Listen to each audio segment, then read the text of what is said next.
کہ کتنا % ہم کسی کے لیے وصیت کر سکتے ہیں، اور اس کے بعد اس کی شرعی تقسیم کاری ہونی چاہیے.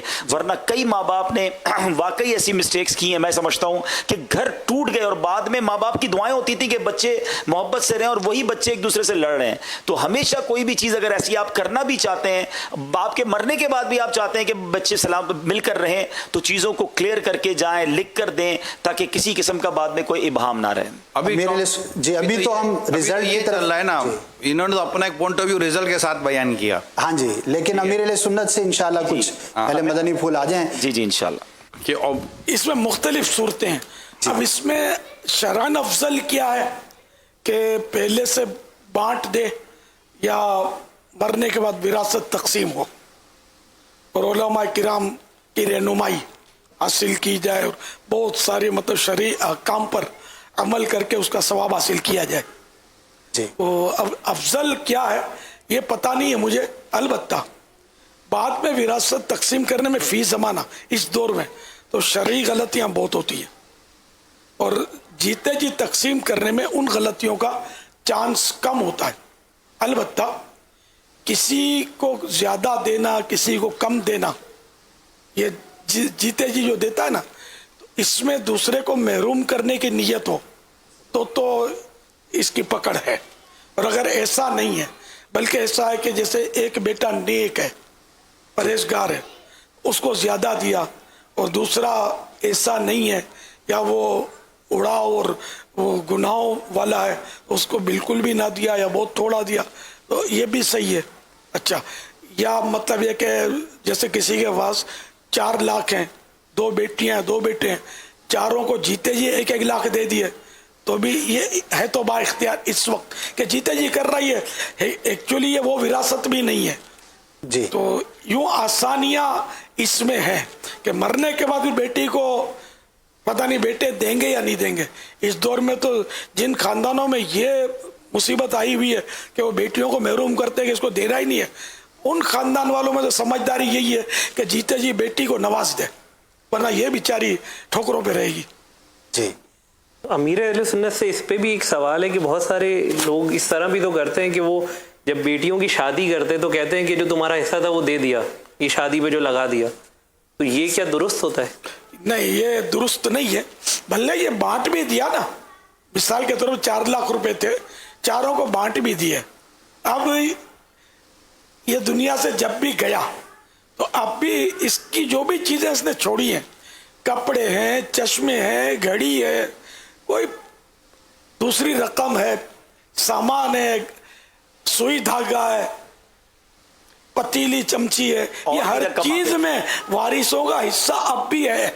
یہ نہیں کہ بانٹ دیا تو اب یہ ختم اور یہ اب جو چاہے اٹھا کے لے جائے، یہ پھر وارثوں کا ہے. جی امیر علیہ سنت کی بارگاہ میں ایک اور پہلو بھی عرض کرنا چاہوں گا کہ جن لوگوں کا یہ خیال ہوتا ہے کہ ہم نہ دیں اور وہ مال تقسیم نہیں کرتے، تو ایک کانسیپٹ یہ بھی ہوتا ہے کہ اگر ہم نے بغیر محنت کی اتنی بڑی رقم اپنی زندگی ہی میں ارلی ایج کے اندر سپرد کر دی تو ان کو اہمیت نہیں ہوگی، کیونکہ میں نے جس طرح سے کمایا، زیرو سے میں اوپر آیا، سٹارٹ کیا بالکل انیشیل سٹیج سے، تو اب اگر ایک دم سے مال دے دوں گا تو پھر ان کے نزدیک وہ محنت، وہ کوشش اور وہ در کی ٹھوکریں کھانا، وہ چیزیں جب یہ نہیں دیکھیں گے تو ان کے اندر وہ میچیورٹی نہیں آئے گی. تو ایک پہلو یہ بھی بیان کیا جاتا ہے کہ بھئی ہم چاہتے ہیں کہ یہ لوگ تھوڑی بہت دے دی لیکن اپنی محنت سے کمائیں تاکہ ان کو احساس ہو کہ بھئی کمایا کیسے جاتا ہے. لیکن اس کے برعکس یہ پہلو بھی تو نکلتا ہے نا کہ اگر وہ اپنی زندگی کے اندر ہی دے دیں گے تو جو اتنی محنت سے انہوں نے سب کچھ بنایا ہے تو مرنے کے بعد بھی تو وہ اولاد میں جانا ہے، تو اس وقت اگر وہ ضائع کر دیں گے تو کیا؟ اس وقت اگر آپ دے دیں گے تو کم از کم اگر وہ کوئی غلطی کر رہے ہوں گے تو آپ گائیڈ کر سکتے ہیں، اپنی اس محنت کو بھی بچا سکتے ہیں اور اپنی اولاد کو بھی سنوار سکتے ہیں. تو یہ بھی تو ایک پہلو ہے کہ اگر زندگی میں دے دیا تو یہ فائدہ ہوگا. یہ اس میں واقعی مختلف پہلو ہیں. جی زہیب بھائی نے جو بات بتائی وہ بھی ویلڈ ہے، آپ نے جو فرمایا وہ بھی کسی حد تک سمجھ میں آ رہی ہے. حاجی اسد نے جو فرمایا کچھ میں نے بھی عرض کیا تھا، آپ کی بات تو بالکل یعنی کہ بہت سمجھ میں آنے والی بات ہے. وہ تو آپ نے یہ کہا نا بانٹ بھلے دے لیکن اس کا طریقہ وہ تو وصیت، پھر وصیت کا کہ مرنے کے بعد، تو مرنے کے بعد وہ ورثہ تقسیم ہو، یہ تو آپ تو اس طرف گئے ہیں.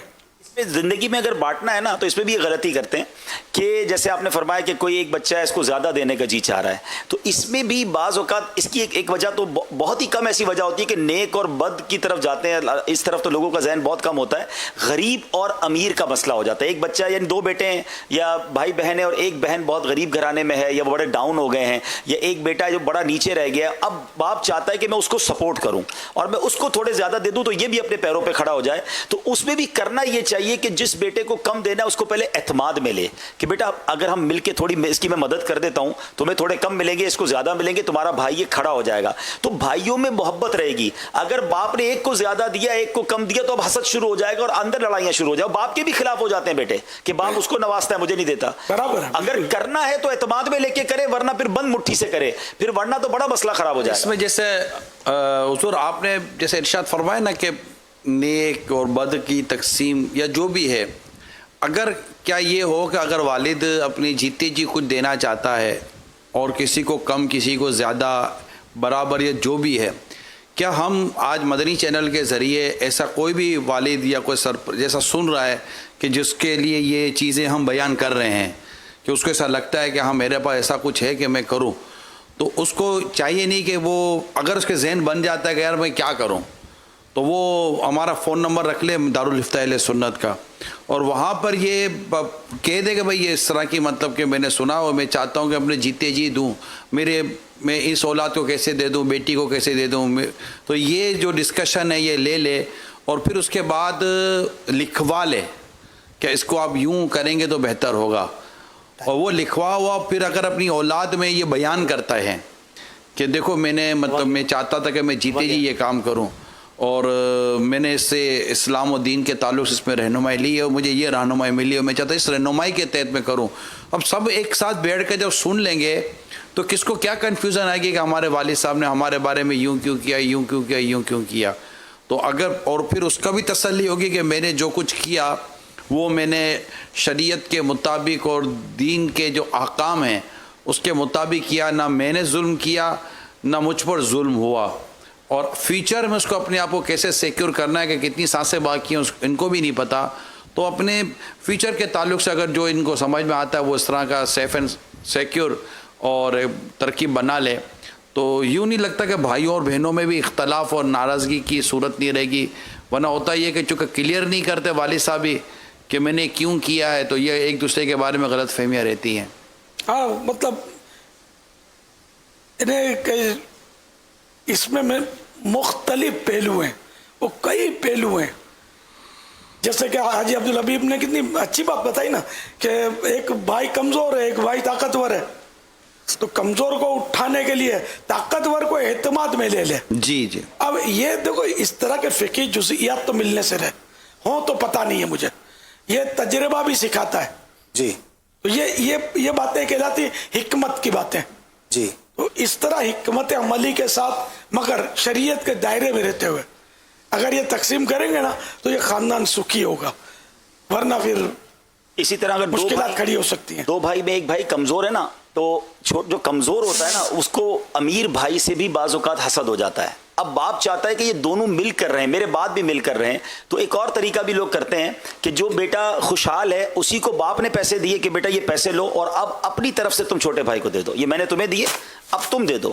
تو ایک تو بڑے بھائی کا اس کے دل میں ادب اور محبت بڑی، پیسے پہنچ گئے اس کو، لیکن اب بھائی کے ہاتھوں سے پہنچی تو جب بھائی نے بھائی کو ہیلپ کیا تو یہ دونوں بھائی اب شیر و شکر ہو کے رہیں گے. اور ماں باپ کی تو تمنا یہی ہوتی ہے کہ میرے بعد بھی میرے بچے جو ہیں وہ مل کے رہیں. تو اس طرح جوڑ پیدا کرنے کے لیے آپس میں محبت پیدا کرنے کے لیے بھی کوششیں کرنی چاہیے. یہ تو بہت بڑے جگر کی بات ہے یار کہ باپ بولے میرا نام نہ ہو.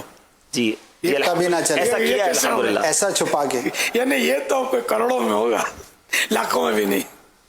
ورنہ باپ تو یہ چاہے گا بیٹے پر میرا احسان رہے. جی جیتے جی تو چاہے گا. میں نے دیا ہے. ابا رزلٹ امیر سنت کے بارگاہ میں عرض ہے کہ رزلٹ عطا فرما دیں 3 4 5 پہلوؤں پر. مختلف جو بیسکس تھی تقریباً میرا خیال ہے گفتگو ہو گئی ہے، تو آخری الفاظ اور رزلٹ کیا نکلا؟ دراصل میں نے شروع میں عرض کیا کہ مجھے یہ نہیں پتا کہ پہلے بانٹ دینا افضل ہے یا مرنے کے بعد تقسیم ہونا افضل ہے.